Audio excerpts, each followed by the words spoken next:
Welcome back to Power in the Pause. I'm your host, Chelsea, and this is the space where we slow down, breathe for a second, and remember that sometimes the most powerful thing we can do is pause. Hey, sis, can I ask you something? How many rules do you have for yourself that you don't even remember making? These rules are going to sound like I should be productive. I shouldn't disappoint people. I should be able to handle this. I shouldn't need help. I need to be nice. I need to get it right.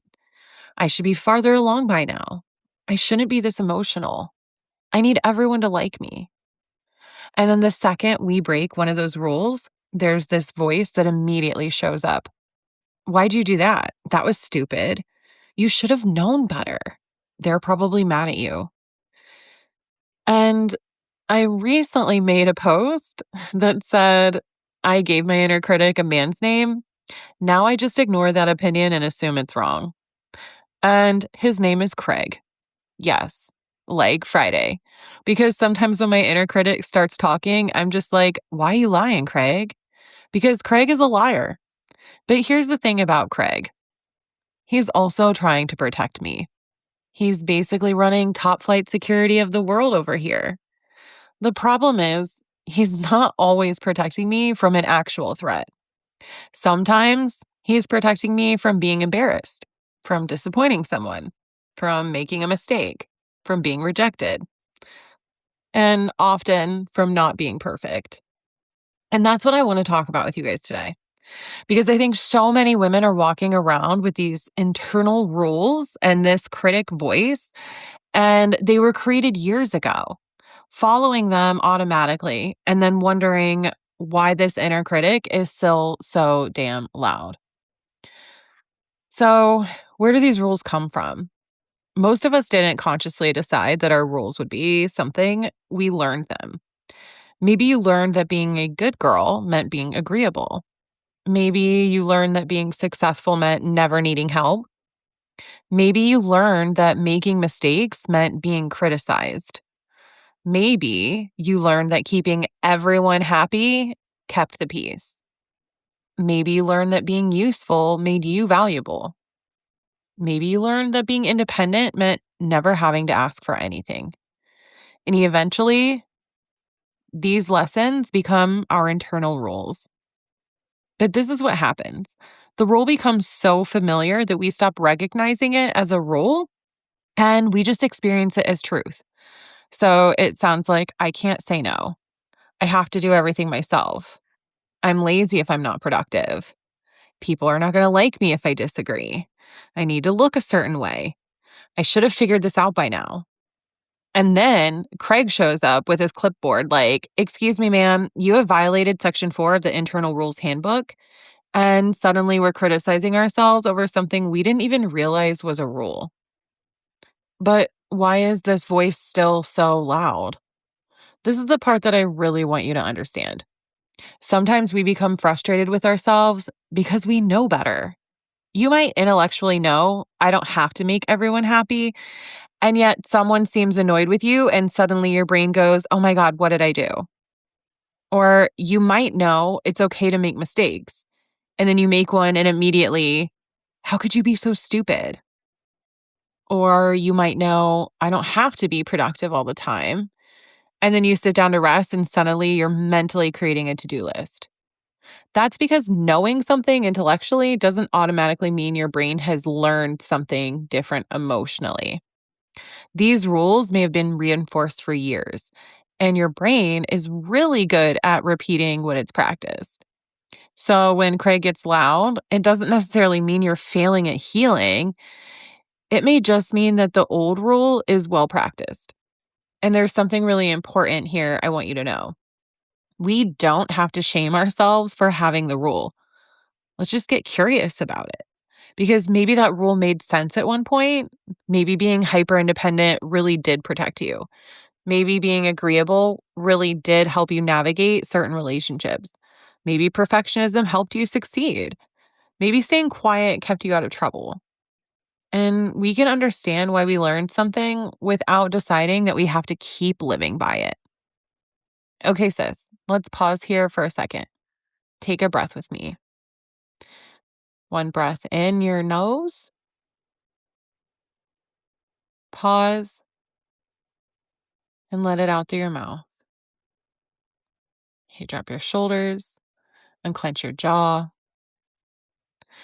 and think about something you've been criticizing yourself about lately. Now, instead of asking, what's wrong with me, ask, what rule am I breaking? Maybe it's, I should be doing more. I shouldn't need help. I shouldn't have said that. I need everyone to like me. I should be further along. Just notice it.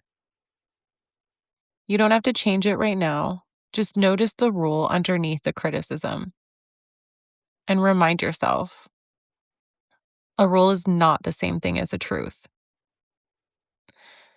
Okay, one more breath, sis. And exhale. Okay, let's keep going. So, what do we do with the rule? Once you identify it, I want you to get curious. Ask yourself 3 questions. Where did I learn this? What is this rule trying to protect me from? And is this rule still serving me? Because that last one is huge. Maybe the rule is I can't disappoint people. Okay. Did that rule help you maintain relationships at one point? Maybe. But is it helping you now? Or is it keeping you from having boundaries? Maybe your rule is I have to do everything myself. Did independence help you survive? Abso-fucking-lutely. But is it helping you build the life you want now? Or is it keeping you exhausted and disconnected? Maybe your rule is I have to be perfect. Did that help you achieve? Clock that, probably. But can you actually enjoy your accomplishments if Craig is standing over your shoulder waiting for the next mistake? Top flight security of the world, Craig. We don't need that level of surveillance. The goal isn't to become a woman who never makes mistakes. It's to become a woman who doesn't turn every mistake into evidence that something's wrong with her. And once you identified that old rule, you can start creating a new one. Instead of, I can't disappoint people, maybe someone being disappointed doesn't automatically mean I've done something wrong. Or instead of, I should be able to do everything myself, try needing support doesn't make me incapable. Instead of, I should have known better, try, I can learn from this without attacking myself. And maybe you have a rule that's like, I have to be productive to be valuable. And instead, try, rest doesn't make me less worthy. Okay, so this is where the compassion becomes really powerful because compassion isn't letting yourself off the hook. It's not pretending that you didn't make a mistake. It's not saying everything you do is perfect. Compassion gives you enough safety to actually look at yourself honestly. Criticism says, you screwed that up. What's wrong with you? Curiosity says, okay, what happened here? Criticism, Craig, says, you should know better. Curiosity says, what can I learn from this? Criticism is going to keep you stuck in shame. Curiosity gives you somewhere to go. And I want to make sure that we understand that this isn't about just being nicer to yourself, because when you're constantly monitoring yourself, did I say the wrong thing? Did they like me? Was that stupid? Am I doing enough? Do I look okay? Am I behind? Should I be doing more? Ugh, that's exhausting. And when you spend less energy policing yourself, you have so much more energy to actually live. You can make decisions based on what you value instead of what you're afraid of. You can take risks. You can have honest conversations. You can recover from mistakes faster. You can rest without turning it into a moral failure. You can actually hear your own wants underneath all the shoulds. And maybe, most importantly, you could become someone that you feel safe being. Because imagine if your relationship with yourself wasn't, I'm watching you, don't screw this up, but instead, I'm with you. Let's figure this out, girl. That's the relationship I want for you. So, sis, here's what I want you to think about this week. What internal rule am I tired of living by? Not the one that you think you should change, the one you're genuinely tired of. And when you identify it, ask, where did I learn this? What is it trying to protect me from? And is it still serving me? Finally, what would I choose if I didn't have to obey this rule? Because you don't have to spend the rest of your life following rules that you never consciously chose. You can question them, you can update them, you can create new ones. And when Craig starts talking, you don't have to argue with him. You don't have to spiral. You don't have to prove him wrong. Sometimes you can just pause and say, "Why you lying, Craig?" And then keep moving. Sis, thank you for spending time with me today on Power in the Pause.